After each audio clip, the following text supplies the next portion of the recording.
team. I know these are very odd times that we're in at the moment, surrounded by the coronavirus. A lot of us are at home, not sure what we should do, trying to fill our time, and on Instagram I've received so many messages from people asking me to teach them a handstand. Well, first of all, when coaching a handstand, I like to assess someone one-on-one, because everyone is different when they kick into a handstand. They could have shoulder mobility, weaknesses. They could be banana backed. They have different areas to work on. So it is kind of hard to just be really broad with it, but I'm going to try. I'm going to give you some exercises from beginner to I can balance a handstand, but it's not a very good alignment. So we'll start off with two of the most common issues that I see in a handstand, which is wrist mobility and shoulder mobility. Now with our wrists, you guys should be warming up for any handstand, no matter what level you are, with wrist exercises anyway. So for beginners, and for anyone else warming up a handstand, we place our hands on the ground, and then with our stretches at the beginning, I like to keep it active. Static stretching is best kept for after the session, but when we're warming up, we want to keep it nice and active, get the blood pumping. So what I see with people sometimes in their handstand is their wrist mobility can't go very far over here. I mean, balancing handstand, it is very much in our fingers, and so our wrists need to be quite mobile here.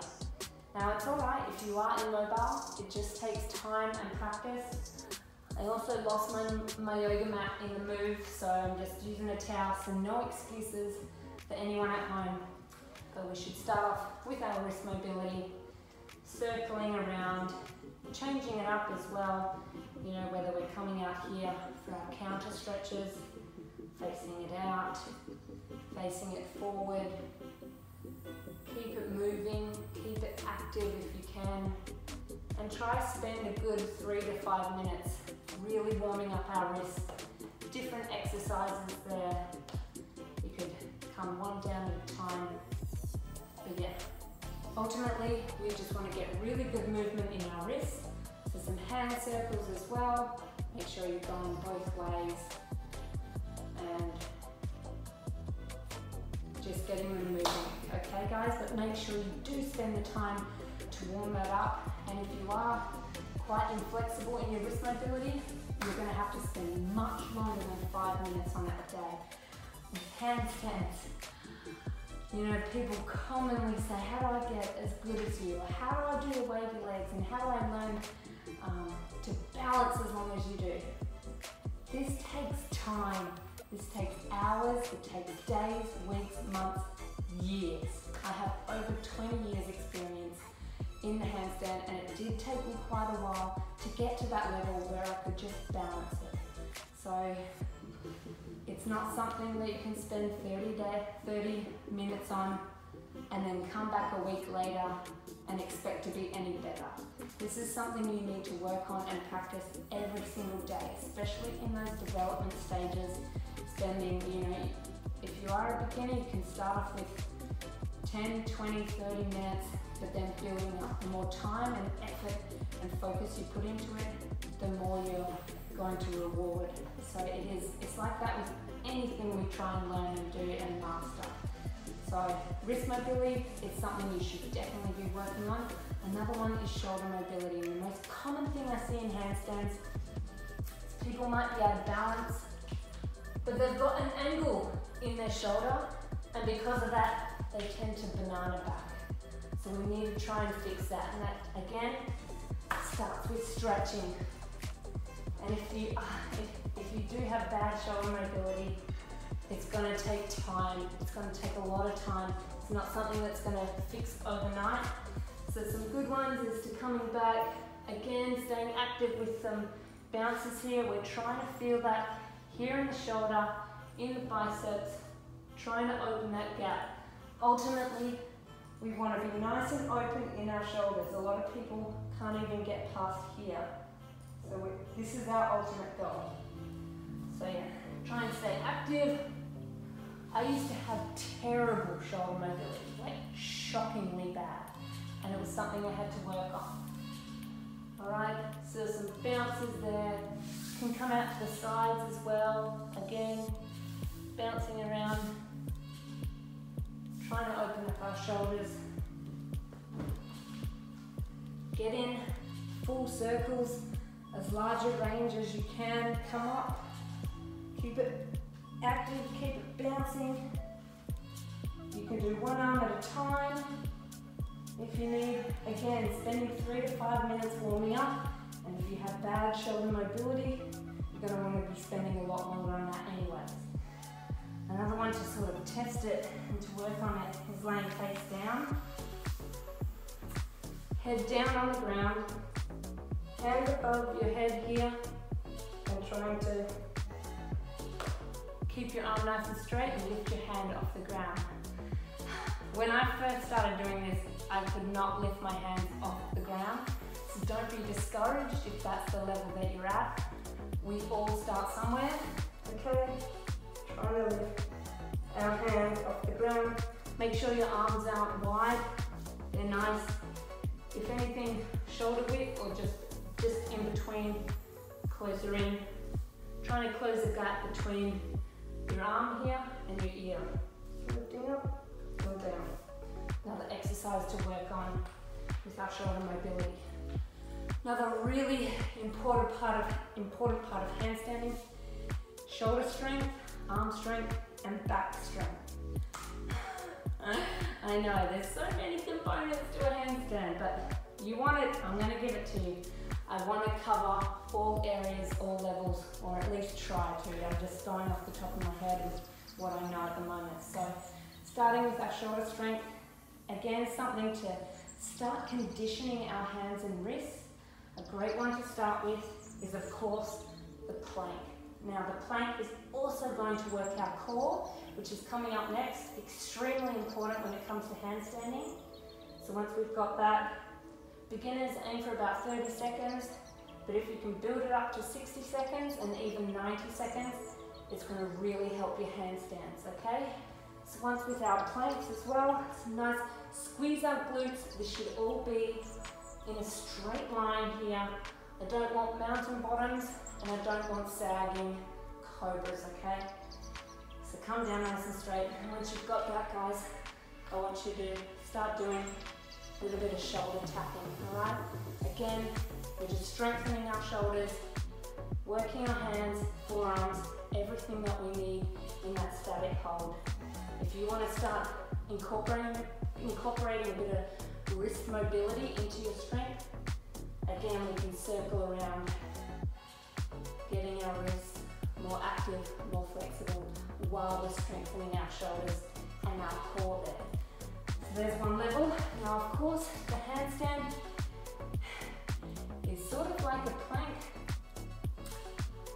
but upside down. So another really great idea, guys, is to start elevating your plank. So we're going to elevate our feet. So I've got a small box and a big stool here. So I'll show you what I mean. So we plank position. This might sag, this might be a terrible idea. Yep, that's a terrible idea. But you get the idea. We're trying to elevate our feet and put more weight, more of our body weight onto our hands, onto our wrists, and through our shoulders there. Once you've built up from 30 seconds to 90 seconds here, and you're comfortable with it, we're going to work our way up to a stool or even higher, guys. All right, you're going to start feeling this a lot more in your wrists and your hands, which is exactly what we want. Make sure you stick, you keep tight, keep that core tight, squeeze that bottom. You're going to hear that a lot. Squeeze the bottom. I was taught by Russians, so I only know how to say it one way. Thanks, Sarah Blackmore. Another really important part of handstands, guys, and this could be coming down to someone that is more experienced, but just looking for those finer details to perfect the handstand, is core strength. We want to keep it similar to a handstand. We're going to do dish rocks, dish flutters, and dish hold.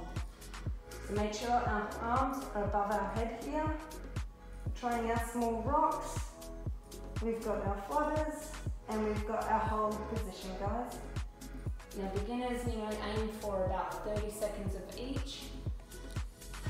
As you get stronger and advance on, I want you to be working your way up to a minute. Then also, we're going to do all 4 sides. Okay, so we've got our dish rocks on our side, we've got our flutters, and we've got our hold. Trying to make sure we're in one complete entire line there.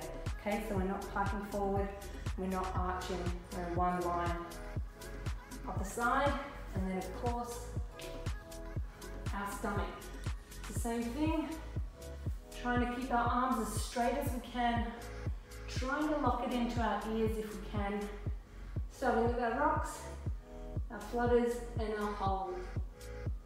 Really important to work all 4 sides of the body, guys, because when you're up in that handstand, you need to be strong on all 4 sides. Now, a lot of people, they want a tight, aligned handstand, but they don't often want to do the work behind it.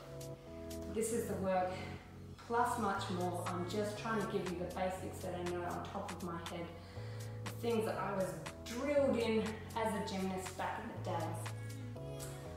Also, we talked about you might be at that point where you can hold a handstand, but it just looks shockingly out of line, and you might have that banana back we were talking about, or you might have those flat shoulders or bows, or it might just wobble around, or you might not be able to do it without moving your hands.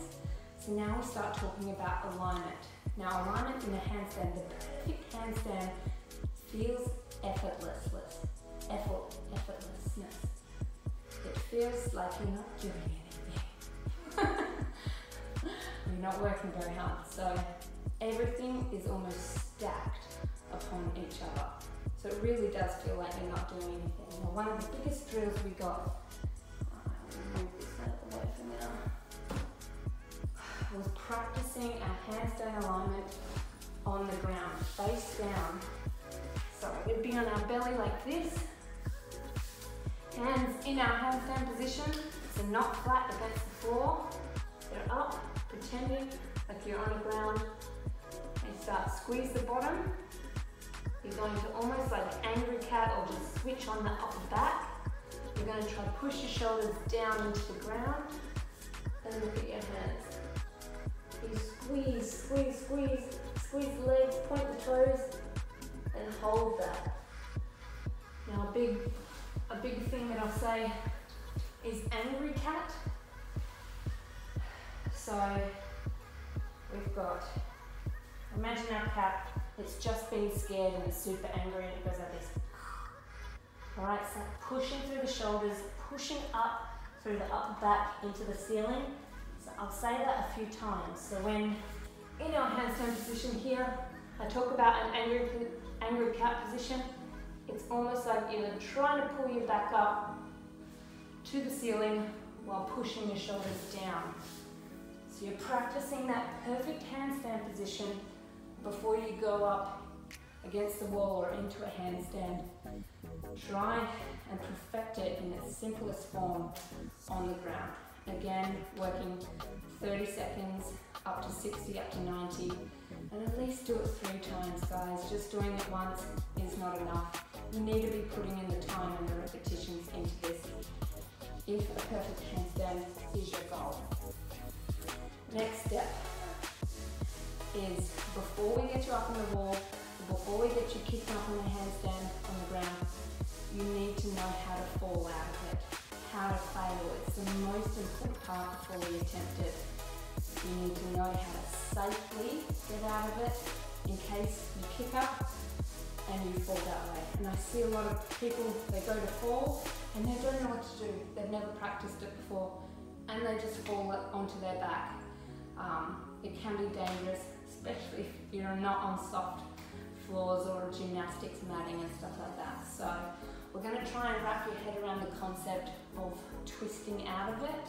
I don't want you guys rolling either. I know that's another way, but I have tiles here and you might have tiles or wood floor at home. I don't want you to try that either. So twisting out what I'm talking about, and I'll do it from a handstand. And just watch my hands and watch my body twisting out.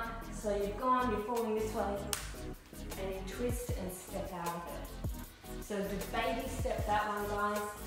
Hands down, and this is how we'll always start our handstand. It keeps it consistent. It means you're not going into it with incredible force. We're going to learn the handstand the proper way. So hands on the ground. If you kick, lift one hand and sort of step a foot down. You can start off really low. You might have a preference of side. Good to practice both sides. But we want to start getting that cartwheel movement. And then we just start kicking a little bit higher. But really try and wrap your head around twisting out and stepping down when you are falling over towards your back, okay? Really important before we kick up to the wall. I don't plan on you guys being on the wall or being on the ground and falling over that way, but we do always prepare to be as safe as possible. Now I'm going to hit the wall. The most important part when you're going to handstand against the wall is clean socks. Alright, the floor is dirty. It's almost a guarantee you're going to leave dirty prints onto the wall. Now we're simply going to walk our feet up the wall until we're in a handstand. Beginners, it's going to be very different in the sense that you're going to have a lot of blood rushing to your head. You're going to feel it in your wrists, in your fingers. You'll start getting sore and achy. And this just comes with you not having done it enough. It's new to you, it's new to your body, it's new to your brain. It is something that gets better and better and better the more you do it. Of course, you might have other issues.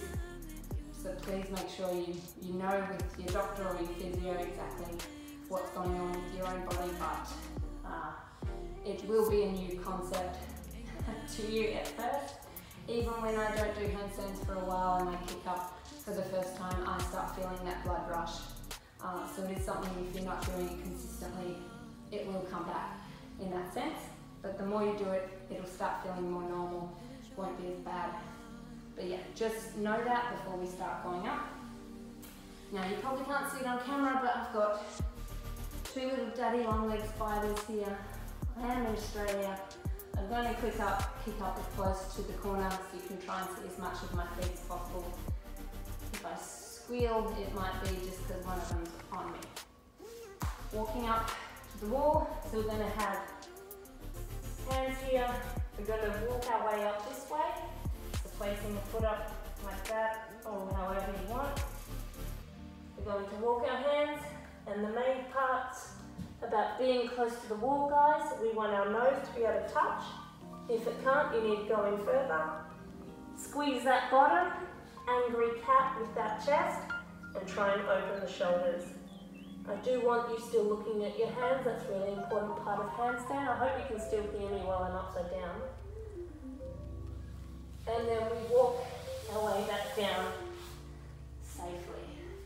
Now, as a beginner, you might not be able to spend as long as you'd like. That's fine, but we're going to work our way. You might start with 10 seconds, then move to 20, 30. Again, I'd like you to get all the way up to a minute if you can before we start moving on to the next section of balance. Okay? So this is conditioning. It's going to condition the blood rush you have to your head. It's going to condition your wrists, your hands, your shoulders. Angry cat I was talking about in that upper back to push tall, squeezing the bottom, activating the core. Okay, so this is our base level of foundation once we have the strength to be able to get up there. This will just take time and practice. Once you feel really comfortable, you can do 60 seconds easy. You've got your squeezed bottom, tight core, everything that's come along with that. We're going to start working on our final section, which is just balance. And it'll look somewhat like this. Same thing. Walking our way up. And I want you to be a little further away last time. Still keep that tight position, but we're going to take one foot away and just try and balance away from the wall. Okay, again, when you're doing this, you might experience that need to turn around like that and step down. So it's really important you practice that. But once we're starting away from the wall a little bit and you're pushing out, you'll start feeling it a lot in your fingers. Balancing a handstand is a lot of finger work. Okay, so once we've got that conditioned, you start practicing your balance. The more you do, the better you'll get. If you do have a housemate or a family member or partner, it's also good to sort of kick up to handstand and have them hold a hand on either side and work your balance and go from 30 seconds doing it there. But I understand that some of us might be self-isolating. We might not have that luxury to have someone help hold you and spot you as you're trying to learn how to balance. Again, with handstands, guys, if you're not using the wall, I know, like as a gymnast, I was taught to T-step into it, so stepping into a handstand. If you are new or that is a foreign concept to you, just start hands on the ground, kicking up 1 foot at a time, okay? Might look like that. Until you start understanding the concept of a really tight aligned body.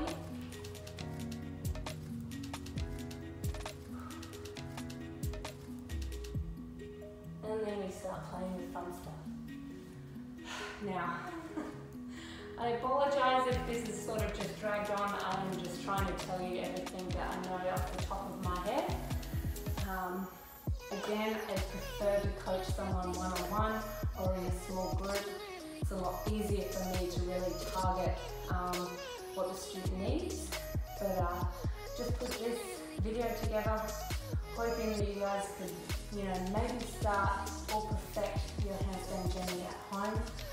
I know some much more experienced coaches when it comes to handstands. I am in full admiration of them and their ability to really convey the information to help it click and connect with their students. I'm going to leave their Instagram handles down below in the description, so if you are looking for a handstand coach, it could be an online coach, it could be a handstand tutorial or course, like a really full-on proper one, or you might just want some handstand inspiration. So I'll leave their accounts down below. Thanks for watching. I hope you got something out of it. But anyways, I hope that helped. Much love to you guys. It's Spider Soul, guys.